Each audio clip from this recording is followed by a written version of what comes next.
Hello दोस्तों, welcome to my channel investment for tomorrow में आपका स्वागत है। आज हम बात करेंगे ग्लेनमार्क लाइफ साइंस के आईपीओ के बारे में और जानेंगे इसके फाइनेंशियल के बारे में कि यह सब्सक्राइब करना है या नहीं, और देखेंगे आईपीओ की डिटेल के बारे में। बट अगर आप इस चैनल पे न्यू हो तो वीडियो स्टार्ट करने से पहले इसको चैनल को सब्सक्राइब कर देना और वीडियो अच्छी लगे तो लाइक भी कर देना। चलिए वीडियो शुरू करते हैं। पहले बात करते हैं कंपनी के ऑब्जेक्टिव के बारे में। कंपनी 800 करोड़ का आईपीओ ला रही है, जिसका मैक्सिमम पोर्शन वो अपने पेरेंट कंपनी के एक्विजिशन जो 2018 में इसकी पेरेंट कंपनी इसका एक्विजिशन किया था उसको पे करने में लगाएगी। कंपनी ऑल्सो 155 करोड़ का कैपेक्स करने वाली है अपनी दहेज मैन्युफैक्चरिंग यूनिट में, और उसकी कैपेसिटी को 2000 किलोलीटर से बढ़ाएगी, जो उसको एक्सपेंड करेगी एपीआई प्रोडक्शन और ग्रो ओंकोलॉजी प्रोडक्ट्स पाइपलाइन को बढ़ाने में। इस फंड का यूज़ उसके greenfield facility Solapur Maharashtra unit की कैपेसिटी को बढ़ाने में भी होगा, जिसको उन्होंने एम किया है कि 2024 तक उसको डबल कर देंगे। जो न्यू फैसिलिटी ऑपरेशन में आएगी वो 2023 जनवरी से मार्च में एक्सपेक्टेड है कि स्टार्ट हो जाएगी, जो इसके मैन्युफैक्चरिंग एपीआई मैन्युफैक्चरिंग बिजनेस को बूस्ट करेगा। जो रिमेनिंग पोर्शन होगा वो जनरल कॉर्पोरेट पर्पस के लिए यूज़ होगा। आइए बात करते हैं कंपनी के बिजनेस के बारे में।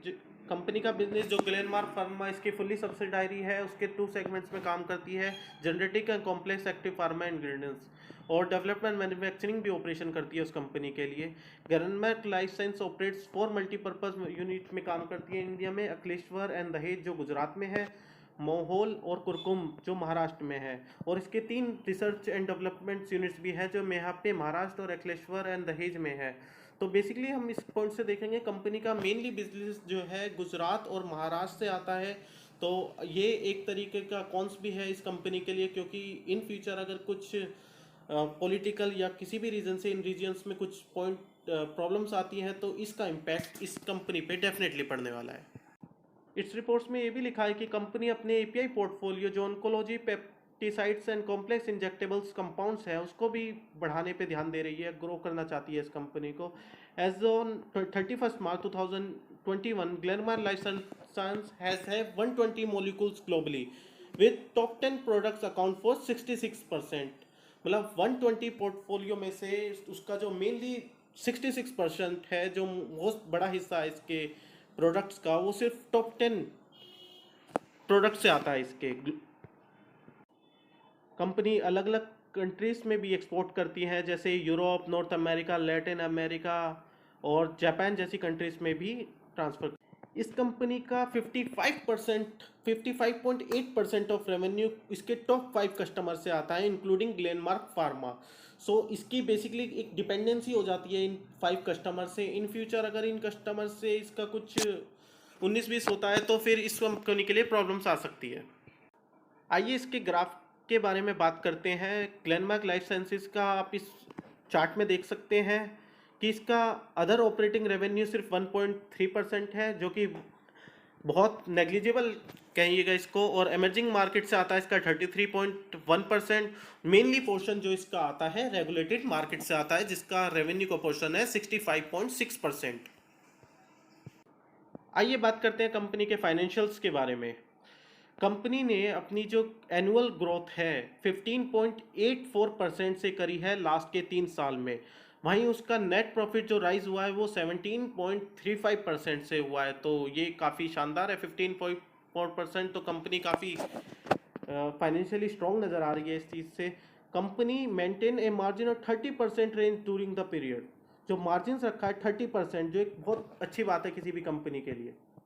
इसके फाइनेंशियल स्टेटमेंट की बात करते हैं हम, तो आप देख सकते हैं फाइनेंशियल 19 में इसका 886 करोड़ था, जो फाइनेंशियल ईयर 2021 में 1885 करोड़ हो गया, जिसको ऑलमोस्ट डबल कहिएगा इसको रेवेन्यू। तो कंपनी ने बड़े अच्छे से ग्रो किया इस फील्ड में।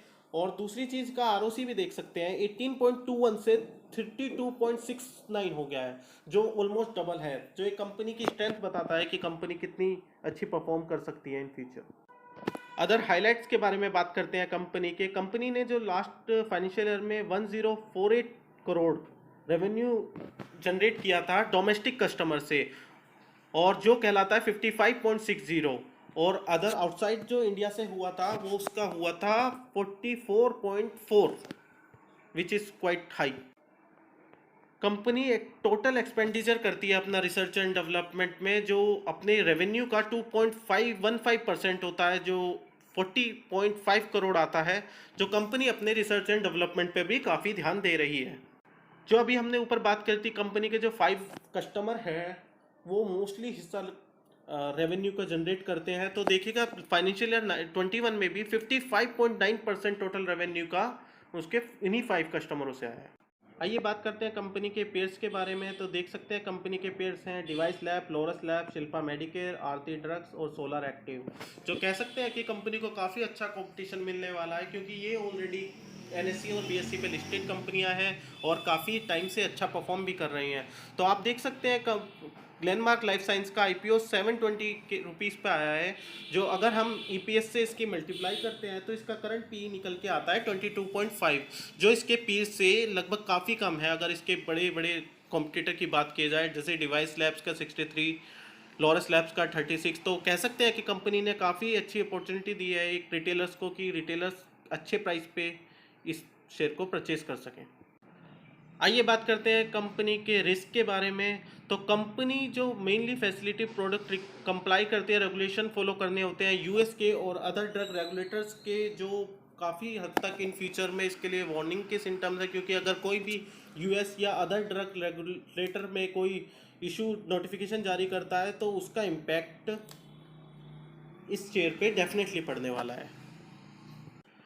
आप देख सकते हैं इस पॉइंट में क्लियरली मेंशन है, जैसे मैंने ऊपर बताया था, इसका मेनली बिजनेस 5 लार्जेस्ट की कस्टमर पे डिपेंड करता है, जो 55% रेवेन्यू जनरेट करते हैं। तो इन फ्यूचर अगर ये कस्टमर से इनकी कुछ भी बात होती है या कुछ इनके रिलेशन अच्छे नहीं रहते इन कंपनी से, तो कंपनी काफ़ी लॉस में आ सकती है। कंपनी के कुछ एपीआई बिजनेस है जो मेनली कॉन्सेंट्रेट करते हैं एक लिमिटेड एरिया को, और कुछ इसके ऐसे भी प्रोडक्ट्स हैं जो इसके एडवर्सली अफेक्ट करते हैं इसके प्रॉफिट मार्जिन्स को। तो कंपनी को उन प्रोडक्ट्स के बारे में ध्यान रखना पड़ेगा। आप देख सकते हैं इस पॉइंट में इसकी mostly manufacturing and research and development facility Gujarat और महाराष्ट्र में है, जिस जो किसी भी कारण उस एरिया में अगर सोशल, पॉलिटिकल या इकोनॉमिक डिसरप्शन होता है तो इसका इम्पैक्ट इसके रेवेन्यू और इसके मार्जिन्स पे डेफिनेटली पड़ने वाला है। और अब बात करते हैं इसके थर्ड पार्टी वेंडर्स पे, जो बेसिकली चाइना में लोकेटेड है। तो अगर वहाँ से कोई भी न्यूज़ आती है इनके रॉ मटेरियल को लेके या सप्लाईज को लेके, जो डेफिनेटली कंपनी के प्रॉफिट पे और मार्जिन पे इम्पैक्ट करने वाला है। में देखते हैं कि कंपनी का कोई ब्रांड नेम नहीं है, जैसे कि हम जानते हैं यह इसकी पेरेंट कंपनी ग्लेनमार्क फार्मा से ये ग्लेनमार्क लाइफ साइंस जुड़ा हुआ है। तो अगर इन फ्यूचर अगर इनकी पार्टनरशिप या प्रमोटर एग्जिट करते हैं इस कंपनी से, तो इसको अपना नाम इस ग्लेनमार्क के अपने नाम से हटाना पड़ेगा, क्योंकि यह लोगो ऑलरेडी रजिस्टर्ड है नेम ऑफ द प्रमोटर। इसकी अदर डिटेल्स हैं तो देख सकते हैं आप। कंपनी की जो आईपीओ ओपनिंग डेट है वो 27 जुलाई थी, जो आज थी। तो ये आईपीओ का फर्स्ट डे था आज, और इसकी क्लोजिंग डे जो है 29 जुलाई को होगी। जैसे आप लोग सब जानते हैं कि 3 दिन कोई भी आईपीओ चलता है। फेस वैल्यू कंपनी ने ₹2 रखी है। आईपीओ का प्राइस बैंड है 695 टू 720, और हमको सबको पता है आपको कि 720 रुपीज़ पे ही हमेशा बिड लगानी होती है। अगर आप इससे लोएस्ट में लगाते हैं तो आपके कोई चांस नहीं है आईपीओ अलॉटमेंट के। मार्केट लॉट में 20 शेयर्स हैं, तो 720 से इंटू 20 मल्टीप्लाई करेंगे तो ये आपका आ जाएगा अमाउंट लगभग 14,400 रुपये। तो देखते हैं आज। और जो अलॉटमेंट होना है इस कंपनी का वो 3 अगस्त को अलॉटमेंट होगा, और फंड्स के जो आपके अकाउंट्स में जिनको नहीं मिलेगा वो 4 तारीख को उनका फंड रिफंड होना स्टार्ट हो जाएगा। ये 5 अगस्त को आपके डीमेट अकाउंट में रिफ्लेक्ट करेंगे और 6 अगस्त को ये आईपीओ लिस्ट हो जाएगा। तो maximum portion, minimum portion 1 lot लगा सकते हैं आप, 20 शेयर है 14,400 जैसा कि आपने बताया, और मैक्सिमम पोर्शन 13 शेयर लगा सकते हैं जो है 260 शेयर्स, जो कॉस्ट पड़ेगा आपको 1,87,200 का। अब बात करते हैं आज के स्टेटस के बारे में। हम जानते हैं कि ये फर्स्ट डे था आज आईपीओ का, तो मेनली फर्स्ट डे काफ़ी कम एक्टिव रहते हैं एचएनआई और क्यूआईबीस। बट रिटेलर्स हमेशा एक्टिव रहते हैं और यही इसके आईपीओ के साथ रहा।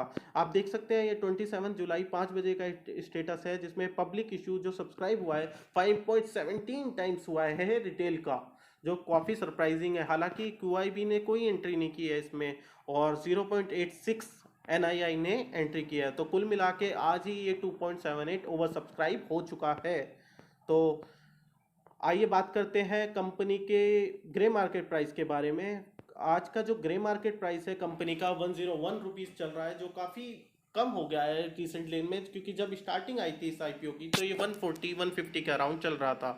तो कह सकते हैं कि इस दूसरे आईपीओ के आने की वजह से इसका ग्रे मार्केट प्रीमियम रिड्यूस हो रहा है, क्योंकि कंपटीशन में हम जानते हैं कि रोलेक्स रिंग्स का भी आईपीओ कल से है इसकी। बट अगर हम लॉन्ग टर्म के व्यूज पे देखा जाए तो इसकी कुछ कंपनीज के साथ डिपेंडेंसी है, इसके कस्टमर लिमिटेड है, बट कंपनी का अदर फंडामेंटल अच्छा है और कंपनी काफ़ी कम रेट पे अवेलेबल है। तो लिस्टिंग गेन के लिए आप डेफिनेटली जा सकते हैं इस शेयर के साथ। यहाँ पर ख़त्म होती है हमारी ये वीडियो। तो मैं यही कहना चाहूँगा कि ये कंपनियाँ लिस्टिंग गेन और लॉन्ग टर्म के लिए अच्छी कंपनी है, तो आराम से आप इन्वेस्टमेंट कर सकते हैं।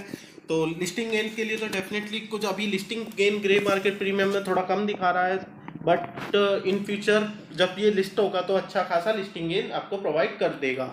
अगर आपको वीडियो पसंद आई हो तो चैनल को सब्सक्राइब करना ना भूलें और वीडियो को लाइक सब्सक्राइब जरूर कीजिए। धन्यवाद।